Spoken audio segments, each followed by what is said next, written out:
आज एक विशेष शख्सियत के साथ हाजिर हैं। ये है मिस्टर दलित कठेरिया जी। एक मैगजीन है दलित अस्मिता, उसका ये पिछले 7 वर्षों से सहायक संपादक के रूप में संपादन कर रहे हैं। दिलीप जी, आप पिछले 7 वर्षों से दलित साहित्य की पत्रिका दलित अस्मिता पर काम कर रहे हैं। जो हिंदी साहित्य का जो स्वरूप है और हिंदी साहित्य से ही दलित साहित्य की उत्पत्ति मानी जा सकती है, तो आप किस तरह का मतलब ये समझ रहे हैं कि दलित साहित्य से और हिंदी साहित्य में जो अंतर है या जो उसकी जो व्युत्पत्ति हुई है? शुक्रिया गौतम जी, आपका बड़ा सवाल बहुत महत्वपूर्ण है। और दलित अस्मिता का सवाल है, 2009 में इसका पहला प्रकाशित हुआ था जी।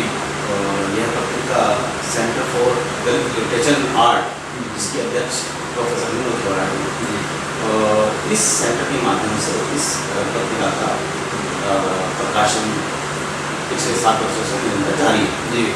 और पत्रिका के मुख्य संपादक के रूप में प्रोफेसर विनोद गौड़ा का मार्गदर्शन मिलता है।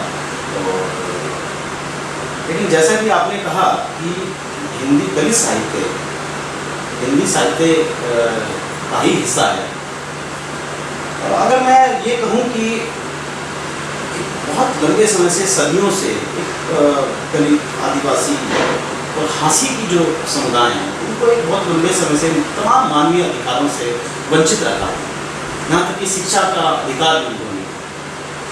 तो माना यह जाता है कि जो साहित्य समाज का वास्तविक दर्पण होता है, समाज का वास्तविक आईना। तो समाज के जो मुद्दे हैं, समाज की जो समस्याएं हैं, वो साहित्य में अभिव्यक्त होती हैं। लेकिन हिंदी साहित्य को जब हम देखते हैं तो बहुत इतने बड़े समुदाय जो हाशिए पर अपने जीवन व्यतीत कर रहा था और बहुत ही दयनीय हालत में था, उनसे जुड़े, उनके जीवन से जुड़े मुद्दे, उनका उत्पीड़न, उनके सवाल, उनकी समस्याएं, उनका वेदना, वो कहीं हिंदी साहित्य में व्यक्त नहीं होते।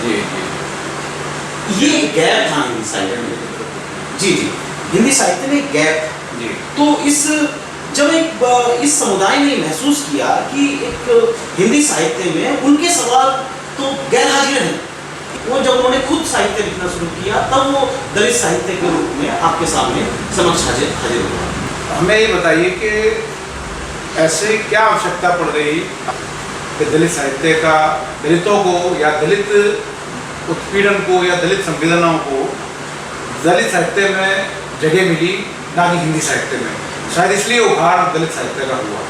जी, आप ये कहना चाहते हैं? जी, बाबा साहब डॉक्टर अम्बेडकर के जो विचार थे, उनकी जो वैचारिकी है, और उनकी वैचारिकी में बुद्ध, कबीर, फूले, जिन्होंने तमाम जो सदियों से वंचित समुदाय थे, उनके अधिकारों के लिए लड़ाई की और संघर्ष किया, तो सारे थॉट्स और विचारों को का समावेश करें तो वो हमारे सामने अम्बेडकरवादी वैचारिकी के रूप में हमारे सामने आती है। उसी साहित्य को दलित साहित्य में शामिल किया जा सकता है। आप दिलीप जी ये बताइए कि जो मैगजीन है और जो मैगजीन आप चला रहे हैं दलित अस्मिता, उसमें आप जिस उद्देश्य से ये मैगजीन की शुरुआत की थी, उस उद्देश्य की कहाँ तक पूर्ति हुई है?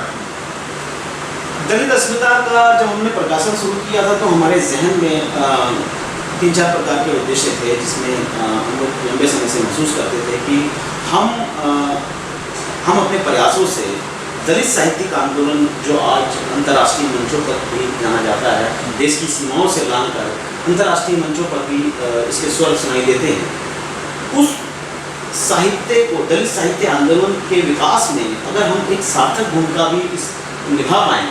हमारी कोशिश है कि हिंदी भाषी पाठकों और अन्य भाषी पाठकों के बीच में एक ब्रिज के रूप में हम काम करें, ताकि वो समझ पाएँ कि अन्य भाषाओं में किस तरह का साहित्य लिखा जा रहा है, दलित साहित्य लिखा जा रहा है, उसमें उनके मुद्दे क्या हैं, वो स्वर क्या है, वो अभिव्यक्ति कैसी हो रही है। तो हमारा ये पहला उद्देश्य था कि हम, और इसमें निश्चित रूप से मैं कहूँगा कि हम लोगों ने इसमें कॉलम अलग अलग कॉलम भी रखे हैं और जो जाने माने स्थापित लेखक हैं उनको कॉलम दिए हैं। साथ ही हमने अन्य भाषाओं में जो लिखी जा रही दलित कहानियाँ हैं उनको हिंदी में ट्रांसलेट करके इसमें तमिल में, तेलुगु, पंजाबी, गुजराती इन भाषाओं का अनुवाद करके हमने इसमें हिंदी में प्रकाशित किया है। साथ ही जो बहुत जाने माने हिंदी से के अलावा अन्य भाषाओं के जो दलित कवि हैं उनकी कविताओं को भी हमने हिंदी में ट्रांसलेट करके इसमें प्रकाशित किया है। लोगों से बहुत ही प्रतिक्रिया मिल रही है। और centre for Dalit literature and art के बारे में बात करते हुए सीधे नाम से भी जाहिर होता है कि हम प्रतिबद्ध हैं इस सेंटर के माध्यम से कि हम दलित साहित्य और आर्ट के विकास में एक सार्थक भूमिका अदा करना है। मैं इसमें 2-3 चीज़ें मेंशन करना चाहूँगा। जैसे हमने भारतीय दलित साहित्य का विद्रोही स्वर के नाम से एक प्रोजेक्ट किया था, जिसमें हमने भारतीय भाषाओं में जो दलित साहित्य लिखा जा रहा है, हिंदी, तमिल, पंजाबी, तेलुगु, तमाम जो भारतीय भाषाएं हैं उनमें जो दलित साहित्य लिखा जा रहा था उनमें खासकर कविताएं जो लिखी जा रही थी उन कविताओं का हमने संकलन किया, उनको हिंदी में अनुवाद किया और वो आपके सामने दलित साहित्य का विद्रोही स्वर नाम से पुस्तक के रूप में प्रकाशित भी हुआ है और बहुत उपयोगी वो साबित हुई है शोधार्थियों के लिए और वो रेफरेंस बुक के रूप में कई विश्वविद्यालयों में लगी हुई है। तो हमारी कोशिश है कि हम इस सेंटर के माध्यम से ऐसे अपने नायकों के जीवनी के बारे में, उनके जीवन के बारे में लिखें, शोध करें। तो इस कड़ी में हम लोगों ने बाबू मंगूराम की बायोग्राफी पर काम किया था और साथ ही महाराष्ट्र के एक आंदोलनकर्मी हैं जो कि घुमंतू जाति से आते हैं, शंकर मिशन चौहान। उन्होंने अपने समाज में अम्बेडकरवादी चेतना को जागृत करने का जीवन पर्यंत संघर्ष किया, काम किया। उनकी बायोग्राफी पे हम लोगों ने काम किया। तो साथ ही मैं बताना चाहूँगा कि एक बहुत ही महत्वपूर्ण क्रांतिकारी कवि हैं जयप्रकाश नीलवान।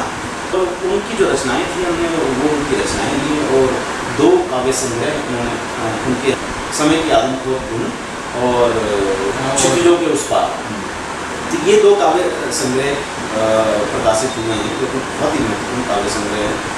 तो आज ही हम दलित अस्मिता का प्रकाशन भी centre for Dalit literature and art के माध्यम से ही हो रहा है। ये है कि जो सदियों से जो वंचित समुदाय है, साहित्य का जो काम है वो साहित्य में जो रचनाएं आती हैं, जो समाज साहित्य को पढ़ता है, साहित्य कोई भी वो अगर समाज को संवेदनशील नहीं बना सकता, साहित्य के कोई मायने नहीं। साहित्य की अपनी एक निश्चित भूमिका होती है। साहित्य समाज को संवेदनशील बनाता है और प्रगतिशील मूल्यों को स्थापित करता है और साहित्य समाज को आगे ले जाता है। अगर जो आपसे दलित साहित्य पर बहुत ही सार्थक चर्चा हुई है और अब हम आपसे विदा लेते हैं। नमस्कार।